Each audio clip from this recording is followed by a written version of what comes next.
அஸ்ஸலாமு அலைக்கும் ரஹமத்துல்லாஹி வரகாத்து.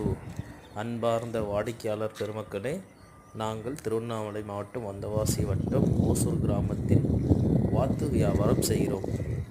வாத்து ஞாயிற்றுக்கிழமைகளில் டோர் டெலிவரி இலவசமாக செய்யப்படுகிறது. 2 வாத்துக்கள் 500 ரூபாய் வீதம் விற்கப்படுகிறது. நாங்களே க்ளீன் செய்து உங்களுக்கு சர்வீஸ் சார்ஜ் இல்லாமல் டெலிவரி செய்கிறோம். இந்த வாய்ப்பினை பயன்படுத்தி கொள்ளும் அன்பர்கள் வந்தவாசி, அது சுற்று வட்டாரத்தில் இருக்கும் கிராமங்கள், இந்த பகுதிகளில் நீங்கள் மேலிருக்கும் ஜிபே நம்பருக்கு 500 ரூபாய் சென்ட் செய்துவிட்டால் 2 வாத்துகள் கிடைக்கும். ஒற்றை வாத்து வேண்டுமென்றால் 300 ரூபாய் ஆகும். நீங்கள் இந்த வாட்ஸ்அப் நம்பருக்கு ஜிபே செய்துவிட்டு மெசேஜ் செய்து விட்டீர்கள் என்றால் ஞாயிற்றுக்கிழமை உங்களுக்கு வீடு தேடி 1 மணிக்குள்ளாக வந்து சேரும்.